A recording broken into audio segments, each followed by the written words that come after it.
Bartenders of Reddit, what's an underrated drink more people should try? Water.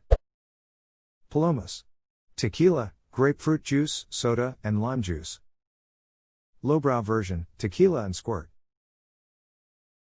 There's always tequila and squirt floating around at a Mexican party. Jarritos in my area. With Topo Chico to rehydrate. French 75s. Just be careful, they can sneak up on ya. Love these. I never order them unless they're on the cocktail list though, otherwise I feel pretentious as duck. I'll ask for them off menu at a nicer restaurant with a full bar. I find that the waiter rarely knows what they are, but the bartender does probably 75% of the time. 75% of the time I get a French 75, the other 25% ends in gin and juice. Laid back. Vodka gimlets. My Nana told me they were her first experience with alcohol and she liked them so much she slammed 8. Then there was some talk of my papa having to help her with her girdle and I blocked out the rest. Since no one mentioned what's in a vodka gimlet or how to make one, I'm adding it here. Fill a cocktail shaker with ice. Add the vodka 1.5 ounces, 2 to 2.5 if you want it strong, lime 1 ounce and simple syrup 1 ounce. Shake rapidly for about 20 seconds. Strain into rocks glass filled with ice. Add desired garnish. Edit, for quantities. Strain into rocks glass filled with ice. Gimlets are traditionally served up, not that there's anything wrong with getting one on ice. So I don't look dumb at the bar, is it pronounced gimlet like gif or gimlet like gif? Gimlet, the G is like the G in garage. Damn it, thought I had it for a second. Whiskey smash. In a cocktail shaker, muddle a couple lemon wedges in simple syrup. Add a few mint leaves and 1.5 ounces to 2 ounces of whiskey. Shake and strain over fresh ice. It's a super refreshing summer drink. Another one I've been drinking lately I don't have a name for, but you take 1.5 ounces of gin, 1/2 ounce of Saint Germain, 1/2 ounce of lemon juice and a few dashes of grapefruit bitters. Shake and strain over fresh ice. Equally refreshing as a whiskey smash if you like gin. So basically a mint julep plus lemon? That's exactly what it is. But unless it's Derby week you have to order it that way, hold the lemon.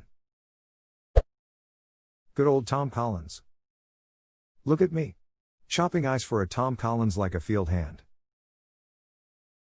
I started drinking them after they got mentioned as what billionaires drink in Frisky Dingo. Was waiting for the Frisky Dingo reference. Thank you. Vodka soda. I'm serious. Decent vodka, very very cold ice, very very sparkling water, a wedge of lime, done. Edit, alright, 25 comments asking about the warm ice, let's talk about cold ice. Imagine Jeff the ice cube. If Jeff is just barely frozen, he'll just melt when you add the other ingredients, watering down your drink. Awful. But if Jeff is at 25 C 13 freedoms, he'll first absorb 25 C 45 Fs worth of heat before he even starts to melt.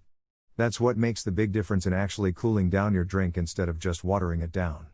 Having really cold ice, frosty instead of watery surface, is an instant plus 20% better tasting drink for any drink. Oh, and edit, or lemon, whichever you like more. Lemon more fruity, lime more bitter. Perfect wedding drink cause you can slam a bunch of them and still not black out and hook up with the bride's mom. Hell yeah. Amateur bartender, which I think just makes me an alcoholic. But my choice of drink for New Year's are corpse revivers. It was a precursor to the Bloody Mary in that it was supposed to cure a hangover according to the original recipe. You were supposed to drink 5 of them in quick succession to cure the hangover. I don't know how they did it, but 5 will just about kill me. Gin, or bourbon if you like, Lillet Blanc, Cointreau and lemon juice. Doesn't a corpse reviver contain absinthe in some small quantity?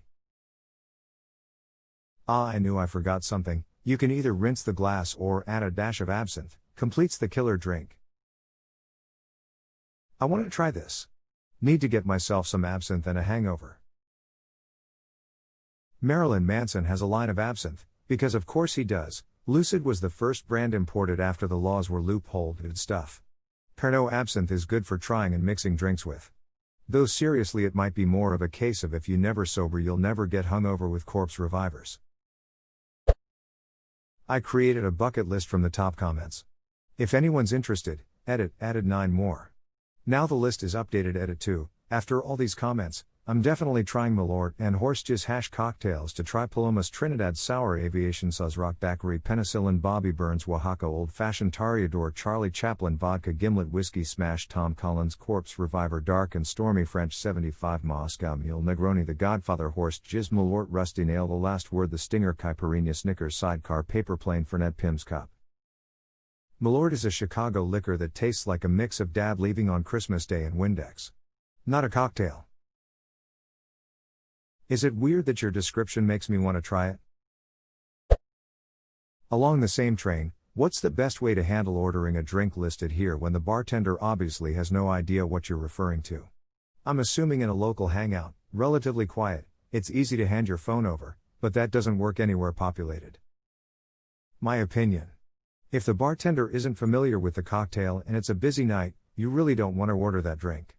Find something similar on the menu or ask what they enjoy making lately. Definitely. That's a good idea in asking what they enjoy making. Yep.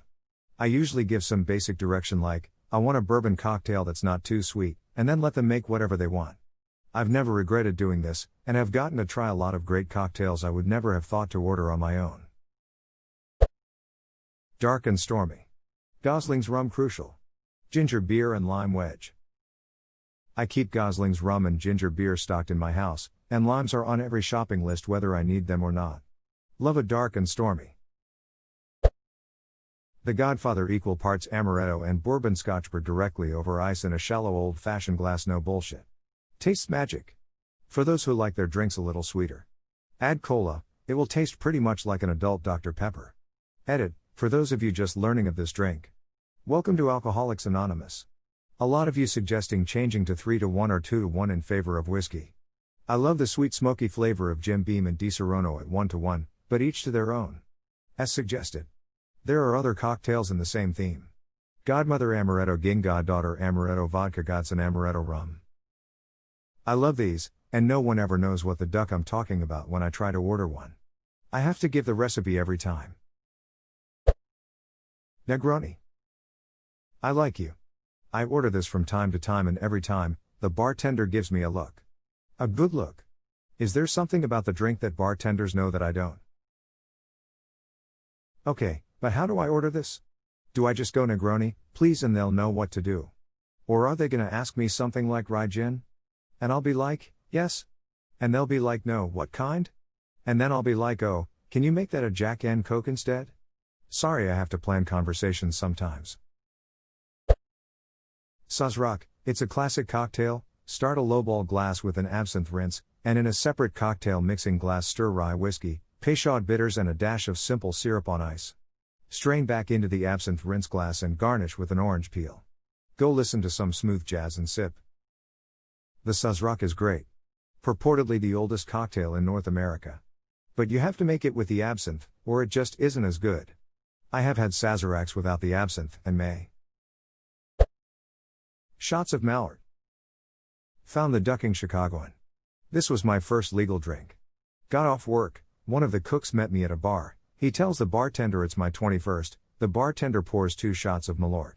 I wait for my friend to grab his, and the bartender says nope, the first 2 are for you on the house.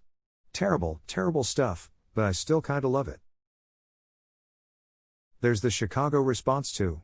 It's awful, but I like it, same here mate. Proper cider, especially when it's warm and sunny. There ain't nothing like good cider for to make your smile grow wider. The last word equal parts gin, maraschino, green chartreuse and lime juice. Shaken and served up. The Stinger 6 parts good, dry brandy, 1 part creme de menthe. Stirred and served over rocks normally, but I prefer mine up. And depending on the bar, a classic martini, 2 ounces gin, 1 ounce dry vermouth, 3 to 5 dashes of orange bitters. Stirred and served up with a lemon twist or single olive. Do not order this if they keep the vermouth at room temperature, or if they only have martini and rosso or gallo vermouth. Vermouth oxidizes more quickly when left out at room temperature. If they don't stock a quality vermouth, it usually means that they don't use it very often and will probably have gone sour. I give everyone a Snickers shot when they ask for a surprise, or offer to buy me a shot. BC, it's my fave.